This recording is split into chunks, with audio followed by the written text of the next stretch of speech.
Olá, amigos e amigas. Com muita alegria a gente está aqui para podermos refletir juntos em torno desse tema flagelos destruidores. O que são os flagelos? Por que nós temos aqui nesse mundo esses flagelos destruidores? Qual é a finalidade? Vamos primeiro pegar aqui alguns exemplos, de flagelos destruidores que nós temos aqui no nosso planeta Terra, o atual planeta em que estamos reencarnados. Temos aqui uma imagem de um tsunami que ocorreu na Indonésia no ano de 2004, não atingindo apenas a Indonésia, mas mais 13 países, e fazendo com que nesse flagelo desencarnasse mais de 230 mil pessoas. E nós temos também os tornados, nós temos os vulcões, que de tempos em tempos eles entram em erupção, destruindo tudo que estão ao seu redor. Temos também os furacões, especificamente, podemos lembrar do furacão Katrina, que ocorreu no ano de 2005, atingindo os Estados Unidos. E logo depois do furacão Katrina, aqui na cidade de Nova Orleans, teve as inundações.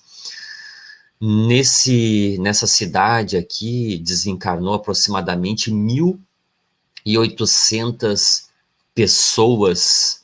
Imaginemos nós, nas nossas casas, e uma inundação, uma enchente de aproximadamente, aqui nessa cidade, foi de 6 metros. Imagina, 6 metros, e a gente tendo que correr para fora e subir no telhado das nossas casas e para poder aguardar ajuda. Foi isso que ocorreu em Nova Orleans, logo depois da passagem do furacão Katrina.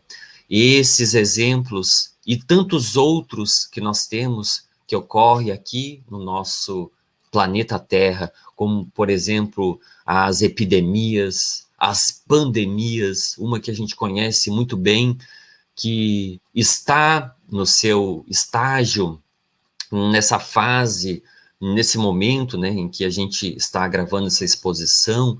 O nosso planeta, então, está passando pelo Covid-19, que a gente teve início, aqui no Brasil, mais especificamente lá no início de 2020. É um flagelo destruidor, que vem ceifando várias vidas em vários lugares do mundo.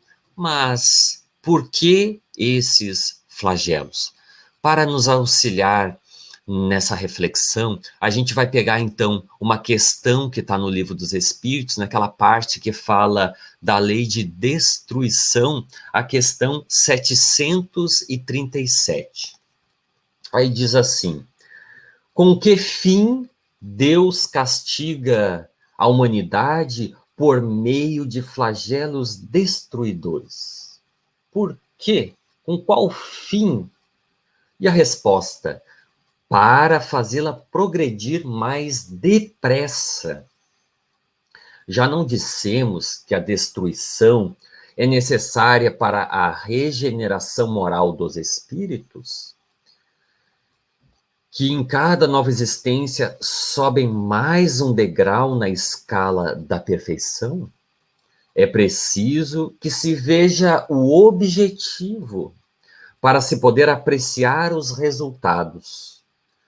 Como os julgais somente do vosso ponto de vista pessoal, dai-lhes o nome de flagelos, em virtude de prejuízo que vos causam.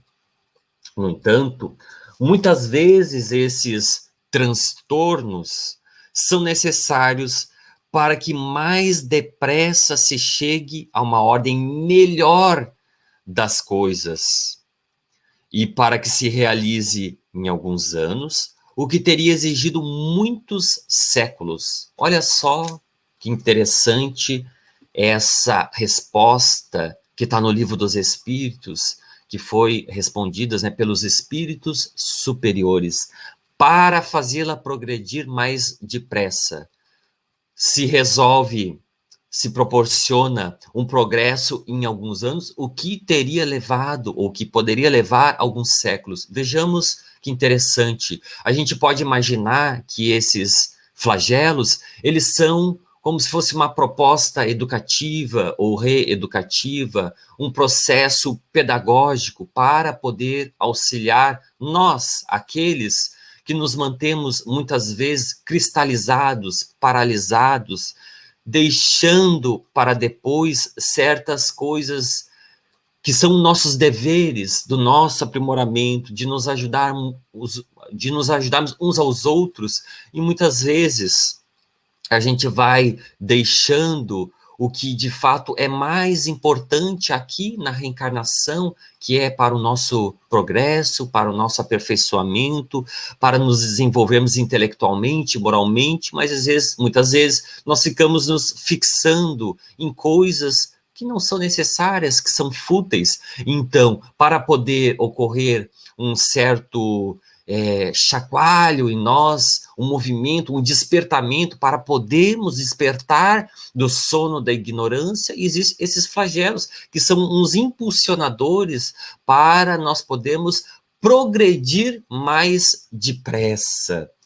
Então, nós podemos compreender que os flagelos é como se fosse um supletivo. A gente sabe que o supletivo é um ensino que auxilia aqueles a fazer em pouco tempo o que não foi possível por algum motivo, os estudos ao longo de vários anos. Então, se processa em pouco tempo o que não foi conseguido fazer nos outros anos. Os flagelos destruidores, eles são esse impulsionador para podermos avançar. Por quê?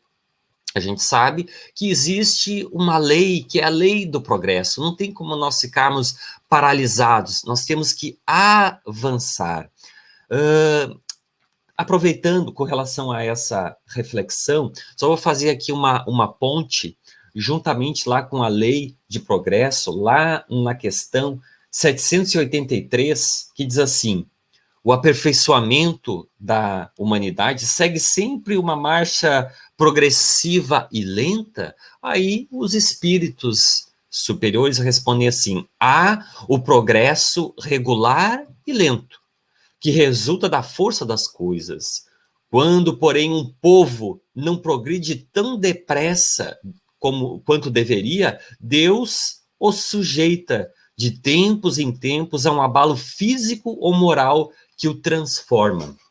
A gente consegue observar, então, a importância desses flagelos destruidores, que é para, como a gente viu, para podermos avançar, progredir mais rápido. Mas nós ficamos talvez pensando, mas será que não teria outros meios que não seja esses flagelos destruidores, que não seja através das dores? É justamente também uma pergunta que nós temos no Livro dos Espíritos, que é a pergunta 738, na sequência daquela, né, que a gente tinha visto dos flagelos destruidores, diz assim: para melhorar a humanidade, Deus não poderia empregar outros meios, além dos flagelos destruidores? E a resposta dos Espíritos é sim, e diariamente os emprega, pois deu a cada um os meios de progredir pelo conhecimento do bem e do mal.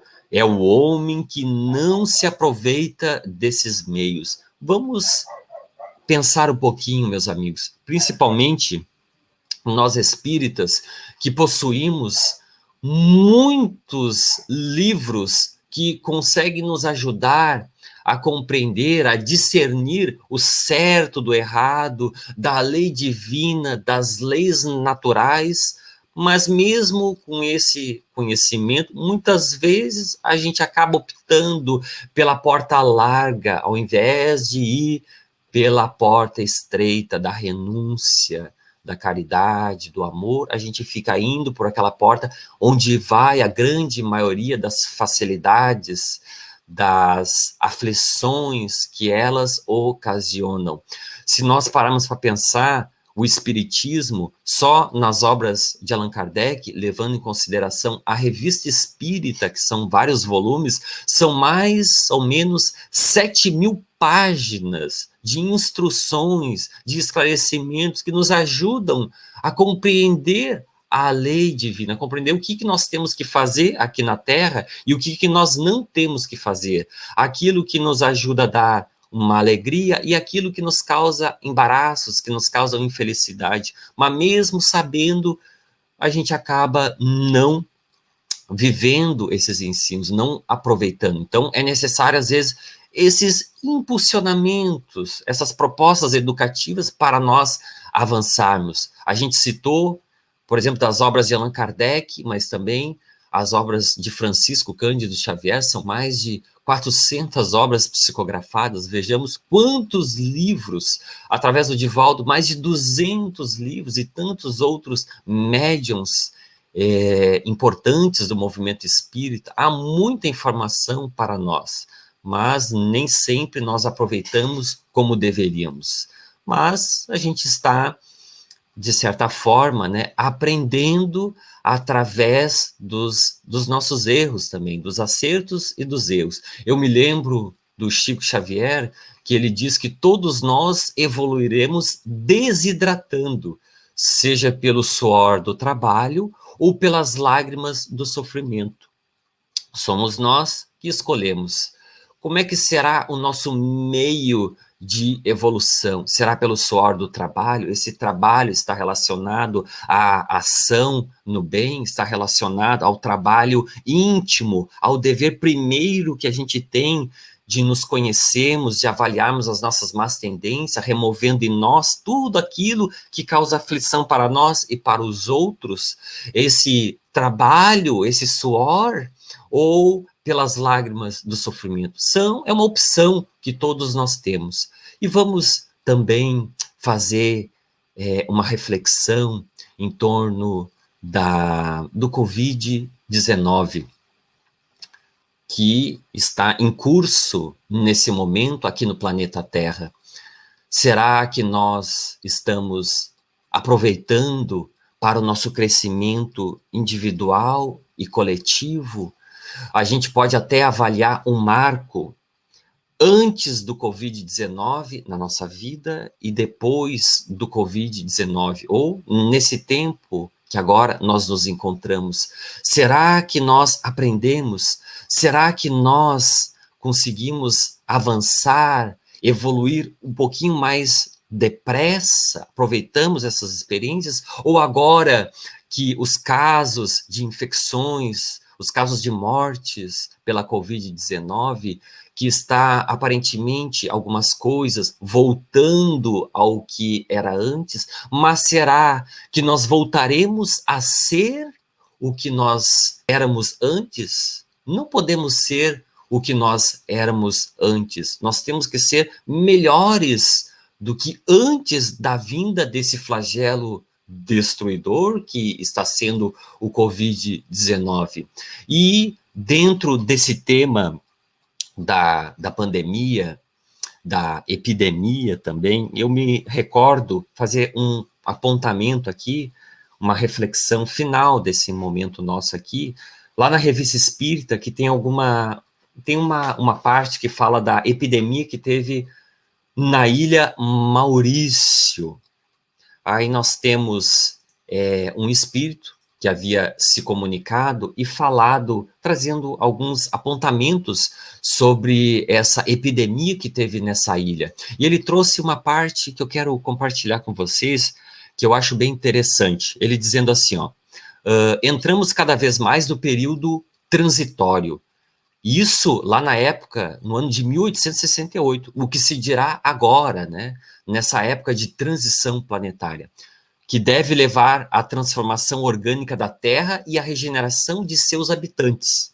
Os flagelos são os instrumentos de que serve o grande cirurgião do universo para extirpar do mundo destinado à marcha para frente os elementos gangrenados que nele provocam desordens incompatíveis com seu novo estado. Então vejamos, Deus, que nós sabemos que é infinitamente bom e justo, logo nós compreendemos que não há nenhuma aflição, não há nenhuma dor que não tenha uma causa justa, uma causa anterior e um fim útil. Esses flagelos destruidores são os instrumentos, como disse aqui, essa mensagem que foi ditada pelo espírito doutor de Mary, mais ou menos a pronúncia dessa forma, e ele vai dizendo assim, cada região será sucessivamente dissecada por flagelos de diversas naturezas. Lembrando que isso lá no ano de 1868, e é o que vem ocorrendo em várias regiões do nosso mundo, esses flagelos.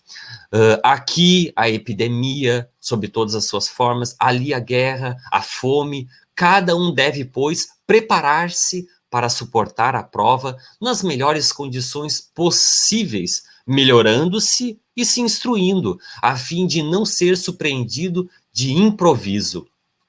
Algumas regiões já foram provadas, mas seus habitantes se equivocariam redondamente se fiassem na era da calma para que vai suceder a tempestade, para recaírem nos seus antigos erros. Vamos trazer isso, então, para esse tempo da pandemia. Agora, como a gente estava falando antes, que está reduzindo o número de infecção, o número de mortes causado pelo Covid-19. Então, o que nós, de fato, vamos fazer agora? Será que nesse momento que está se aproximando uma calmaria, nós iremos voltar exatamente como nós éramos antes? Lembra que esses flagelos destruidores, eles são para impulsionar aquelas pessoas a regiões que muitas vezes se tornam estagnadas, cristalizadas em determinados erros. Então, é necessário nós não voltarmos ao que era antes para não ser necessários novos flagelos. Nós sabemos que nos tempos futuros, as futuras gerações, que com certeza muito em breve, não será mais necessários esses flagelos destruidores, não é? Porque nós, os habitantes aqui da Terra, estaremos aproveitando essas experiências para darmos saltos evolutivos, para vencermos as nossas más tendências, para nos melhorarmos cada vez mais. Então, fica aí a reflexão, que é muito importante. Quais são os hábitos que nós tínhamos antes da pandemia e que agora nós não poderemos mais retornar, com pensamentos equivocados, atitudes prejudiciais a nós e às pessoas que estão próximas de nós? Que a gente medite na nossa vida, né? Nunca nos esquecendo da recomendação do Santo Agostinho, que está ali no Livro dos Espíritos, da questão do autoconhecimento, da gente aproveitar todos os momentos para a gente fazer a autoavaliação, avaliando em nós as partes que necessitam serem transformadas. É um momento propício para fazermos isso. E como ele diz, a gente pode muito bem dedicar isso alguns minutos para conquistarmos a felicidade eterna. Então, meus amigos, nós agradecemos bastante aí o convite, né, dessa Casa Espírita, para a gente poder refletir juntos em torno desse tema. Então, obrigado pela atenção e até uma próxima oportunidade.